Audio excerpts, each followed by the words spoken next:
Assalamu alaikum. The practical that we are going to discuss is study of stomata epidermis. तो इसके अंदर अब हम देखेंगे कि सबसे पहले आपको पता होना चाहिए कि स्टोमेटा जो हैं वो प्लांट सेल्स के अंदर प्रेजेंट होते हैं। स्टोमेटा की ओपनिंग और स्टोमेटा की क्लोजिंग से प्लांट के अंदर गैशियस एक्सचेंज होता है। डे टाइम में स्टोमेटा ओपन हो जाते हैं, नाइट टाइम में स्टोमेटा क्लोज हो जाते हैं। तो स्टोमेटल ओपनिंग्स की रेगुलेशन जो है वो प्लांट के लिए बहुत ज़्यादा मैटर करती है। देन आती है एपिडर्मिस की लेयर। एपिडर्मिस जो है वो एक प्रोटेक्टिव लेयर होती है। एपिडर्मल लेयर जो है वो बहुत ही ज़्यादा वैल्यूएबल होती है। तो आपने इस एपिडर्मिस की अगर स्टडी करनी हो या स्टोमेटा की करनी हो तो आप एक सेक्शन लेंगे और उसकी स्टडी करेंगे। तो अब हम देखते हैं कि इस प्रैक्टिकल को आपके परफॉर्म करने का ऑब्जेक्टिव क्या है। आपने इस प्रैक्टिकल को सबसे पहले जब आपने लिखना है तो उसमें आपने जिस तरह से आपकी नोटबुक में दिया गया है आपने उसी तरह से हेडिंग्स बनानी है और इनको लिखना है। प्रैक्टिकल को परफॉर्म करने का ऑब्जेक्टिव ये है कि आप जो है वो स्टडी कर सकें कि प्लांट टिश्यू जो है उसको सिंपल, कंपाउंड, कम्प्लेक्स टिश्यूज़ के अंदर डिवाइड किया जा सकता है, इनमें क्या वेरिएशन है। टिश्यू जो है उसके अंदर जो सेल्स प्रेजेंट होते हैं उनका कॉमन ओरिजिन होता है, स्ट्रक्चर कॉमन होता है और उनका फंक्शन भी कॉमन होता है। तो ये आप टिश्यू की डेफिनेशन करेंगे, देन आप बताएंगे कि टिश्यू कैन बी सिंपल और it can be compound. Compound tissues को कम्प्लेक्स टिश्यूज़ भी कहा जाता है। सिंपल टिश्यूज़ जो होते हैं वो होमोजीनियस होते हैं और वो सिर्फ एक टाइप के सेल से मिलने से बनते हैं। For example parenchyma, क्लोरेन्काइमा, sclerenchyma, epidermis. Compound और कम्प्लेक्स टिश्यूज़ वो होते हैं जो हेट्रोजीनियस होते हैं और वो दो या दो से ज़्यादा टाइप्स के सेल के मिलने से बनते हैं। इसमें आप एग्जांपल में देखेंगे जाइलम, फ्लोएम और एपिडर्मिस। तो ये आपने सिंपल और कंपाउंड टिश्यूज़ की जो है वो टाइप्स करनी है। नेक्स्ट आ जाता है आपका पील ऑफ मेथड। सिंपल टिश्यूज़ को स्टडी करने के लिए आपका फर्स्ट मेथड आएगा पील ऑफ मेथड। ये टेक्निक जो है वो बेसिकली यूज़ की जाती है एपिडर्मिस के सेल और एपिडर्मिस के सेल्स और इसके अलावा इसके साथ जितने भी एसोसिएटेड सेल होते हैं जैसे कि हेयर, स्टोमेटा, गार्ड सेल्स और बाकी भी जितने स्पेशलाइज सेल्स होते हैं इन सब को स्टडी करने के लिए यूज़ की जाती है।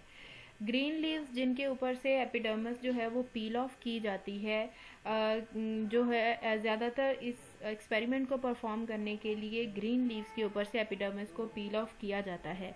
इसके अलावा हर्बेशियस स्टेम्स वगैरह जो होती हैं उनको भी यूज़ किया जाता है। जब भी आपने प्रैक्टिकल परफॉर्म करना हो तो कोशिश ये करनी चाहिए कि फ्रेश मटेरियल जो है वो यूज़ करें।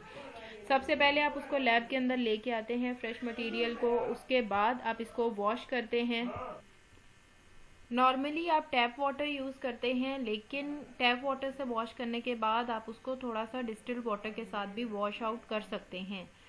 वॉश करने के बाद आप फिर उसको ड्राई करने के लिए रख देते हैं। ड्राई करने के बाद जब आप उसको प्रॉपरली टाइम देते हैं वो ड्राई आउट हो जाता है। उसके बाद आप मटेरियल लेते हैं और उसके ऊपर से जो एपिडर्मिस होती है उसको पील ऑफ करते हैं और फिर अपना एक्सपेरिमेंट जो है वो स्टार्ट करते हैं।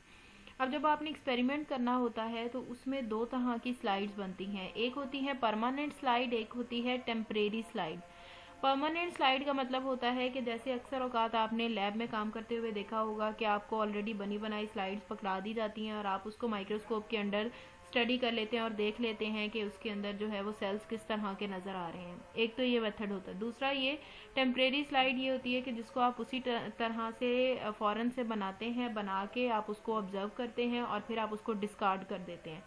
तो वो होती है टेम्परेरी स्लाइड। लेकिन अगर आपने स्लाइड को सेव करना है तो फिर उसका मतलब है आप उसको बनाएंगे, बना के स्टडी करेंगे और फिर उसको उसके ऊपर केमिकल्स डाल के उसको परमानेंटली जो है वो आप उसको सेव कर लेंगे ताकि आने वाले टाइम में आपने उसको देखना हो या किसी भी और ने उसको देखना हो तो वो स्लाइड लेके उसको ऑब्जर्व कर सकें। तो सबसे पहले देखते हैं कि अगर परमानेंट स्लाइड बनानी हो तो उसका क्या मेथड है। परमानेंट स्लाइड के लिए आप एपिडर्मिस को पील ऑफ करते हैं, उसके बाद एपिडर्मिस को आप एक सोल्यूशन के अंदर डाल देते हैं। जिस सोल्यूशन के अंदर आप एपिडर्मिस डालेंगे वो सोल्यूशन होगा फॉर्मलिन का, एसिटिक एसिड का और अल्कोहल FAA का। FAA जो है वो बेसिकली बना होता है, वो मिक्सचर होता है 50% ethyl alcohol 90 cc, glacial acetic acid 5 cc, formalin 5 cc। 24 घंटे के लिए आप सोल्यूशन के अंदर इसके एपिडर्मिस को रहने देंगे। आफ्टर 24 आवर्स आप इसको एपिडर्मिस को निकालेंगे, उसको वॉश करेंगे और वॉश आपने करना है 50% अल्कोहल के साथ। उसके बाद आप इसके ऊपर सेफ्रानिन के साथ स्टेनिंग करेंगे और इसके बाद आप इसके ऊपर फास्ट ग्रीन भी लगाएंगे। फिर आप इसको स्टडी करेंगे। स्टडी करने के बाद फिर आप इसको सेव कर लेंगे और फिर जब कभी भी आपने स्लाइड लेनी होगी आप निकालेंगे, उसको डायरेक्ट माइक्रोस्कोप के अंडर जो है वो देख सकेंगे। ऐसे स्लाइड्स को लोग प्रिपेयर करके सेल भी कर देते हैं मार्केट पर्पसेस के लिए। उससे ये होता है कि इकोनॉमिकली बहुत बेनिफिट होता है। टेम्परेरी स्लाइड के अंदर सिंपली आप एपिडर्मिस को लेंगे, उसको स्टेन के अंदर डालेंगे, स्लाइड के ऊपर रखेंगे और उसके ऊपर कवर स्लिप देंगे। कवर स्लिप देते हुए आपने ध्यान में रखना है कि एयर बबल्स की फॉर्मेशन ना हो। एयर बबल की फॉर्मेशन का मतलब है कि एट टाइम्स ऐसा होता है जिस तरह के आप जो है वो कभी कभी देखते हैं कि फ़ोन का अगर आपने कभी प्रोटेक्टर लगवाया हो तो उसके ऊपर प्रोटेक्टर लगाते हुए देखते हैं कि एयर बबल जो है वो ना बने, बड़े आराम से एक साइड से उसको प्लेस करने लगते हैं और एंडिंग तक लेके जाते हैं। एयर बबल बन जाए तो वो निशान रह जाता है। इसी तरह से कवर स्लिप में भी अगर एयर बबल बन जाए तो फिर जब आप उसको माइक्रोस्कोप के अंडर स्टडी करते हैं तो जो एयर बबल होता है उसकी वजह से आपकी जो स्ट्रक्चर होता है, जो आपने स्टडी करना होता है, वो आपको अच्छे से विजिबल नहीं होता। तो इसलिए आपने जो कवर स्लिप है उसको ध्यान से रखना है। परमानेंट और टेम्परेरी दोनों स्लाइड्स ही स्टोमेटा को स्टडी करने के लिए बनाई जाती हैं। टेम्परेरी स्लाइड को डायरेक्ट स्टडी करने के लिए बनाया जाता है और उसमें स्पेसिमन को डिस्कार्ड कर दिया जाता है, और जो परमानेंट स्लाइड होती है वो रिकॉर्ड रखने के लिए बनाई जाती है। ये एक्सपेरिमेंट परफॉर्म करने के लिए जो बेसिकली प्लांट यूज़ किया जाता है, जो इसके लिए वैसे तो सबकी ही स्टडी की जा सकती है, लेकिन एज अ मॉडल अगर आपने लेना हो तो एपिडर्मिस पील ऑफ करने के लिए आप ट्रेड स्कैंटी वर्जीनियन के जो है वो लीव्स को ले सकते हैं और उसको आप उसको आप जो है वो एपिडर्मिस पील ऑफ मेथड के लिए यूज़ कर सकते हैं। कुछ ऐसे भी लीव्स होते हैं जिनकी एपिडर्मिस जो है वो आराम से उतारी नहीं जा सकती, और फॉर एग्जांपल आपको ऐसे ही लीव की स्टडी करनी है जिसकी एपिडर्मिस जो है वो इजीली पील ऑफ नहीं की जा सकती। देन आप क्या करेंगे कि उस एपिडर्मिस को लेंगे, उस प्लांट को लेंगे और उसको उसकी ब्लीचिंग करेंगे। मतलब उसको ब्लीच के डाइल्यूट सोल्यूशन के अंदर आप थोड़ी देर के लिए रख देंगे और फिर आप उसको कोल्ड वाटर के अंदर रखेंगे और फिर उसके बाद आप उसकी एपिडर्मिस को आराम से पील ऑफ कर लेंगे। तो ये एक्सपेरिमेंट आपने परफॉर्म करना है। यहाँ पर जो है वो डायग्राम दिखाई गई है कि किस तरह से स्टोमेटा और जो है वो का स्ट्रक्चर जो है वो प्लांट के अंदर जो है वो नज़र आता है। तो आपने यहाँ पे EP का मतलब है एपिडर्मिस, ये एपिडर्मिस का स्ट्रक्चर है, और ST का मतलब है स्टोमेटा, तो ये स्टोमेटा शो किए गए हैं। ये डायग्राम आपने ब्लैंक पेज के ऊपर बनानी है।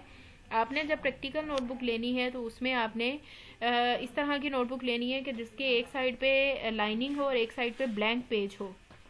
तो जो ब्लैंक पेज होगा उसके ऊपर आप लाइन लगाएंगे, एक्सपेरिमेंट का नाम लिखेंगे लेड पेंसिल से, और लेड पेंसिल से उसके ऊपर आप डायग्राम बनाएंगे और नीचे इसको मेंशन करेंगे कि ये किस चीज़ की डायग्राम है। नेक्स्ट आते हैं आपके वाइवा वॉइस क्वेश्चन। ये आपने वाइवा के लिए तैयार करने हैं। इसमें पहला क्वेश्चन है कि परमानेंट और सिंपल स्लाइड में क्या फ़र्क है। जो सिंपल स्लाइड होती है उसके ऊपर क्योंकि मॉइस्चर उसके अंदर प्रेजेंट होता है तो उसके ऊपर जो है वो कोई भी माइक्रो ऑर्गेनिज्म जो है वो इजीली अटैक कर सकता है, जबकि जो परमानेंट स्लाइड होती है उसके अंदर किसी किस्म का कोई मॉइस्चर कंटेंट नहीं होता। यही वजह होती है कि बहुत लंबे अरसे तक पड़े रहने के बाद भी परमानेंट स्लाइड के ऊपर कभी भी माइक्रो ऑर्गेनिज्म का अटैक नहीं होता, वो उसको डिकम्पोज नहीं कर पाते। ऐसी स्लाइड सेव रहती हैं और मार्केट में सेल करने के भी काम आती हैं। नेक्स्ट आता है what type of tissue is epidermis. तो एपिडर्मिस जो है वो सिंपल टिश्यू की एग्जांपल है। नेक्स्ट आता है कि सिंपल टिश्यूज की एग्जांपल्स दें, तो उसमें आप लोग बताएंगे पेरेन्काइमा, कोलनकाइमा, स्क्लेरेन्काइमा, एपिडर्मिस जो है वो सिंपल टिश्यूज हैं। तो ये आपके वाइवा वॉइस के क्वेश्चंस हैं और ये आपने एक्सपेरिमेंट लिखना भी है और इसके साथ साथ आप इसको याद भी करेंगे। इसमें आप टिश्यूज़ का बताएंगे, अपने एक्सपेरिमेंट के ऑब्जेक्टिव का बताएंगे, टिश्यूज़ की आप दोनों टाइप्स का बताएंगे। टाइप्स बताने के बाद नेक्स्ट आप हेडिंग देंगे और आप जो है वो सिंपल टिश्यूज़ को स्टडी करने की मेथडोलॉजी बताएंगे कि बेसिकली सिंपल टिश्यूज़ को स्टडी किस तरह से किया जाता है। इसमें आप जो है परमानेंट स्लाइड का मेथड भी बताएंगे, आप इसमें सिंपल स्लाइड का मेथड भी बताएंगे। प्रैक्टिकल लिखते हुए आप इनको हाईलाइट भी कर सकते हैं।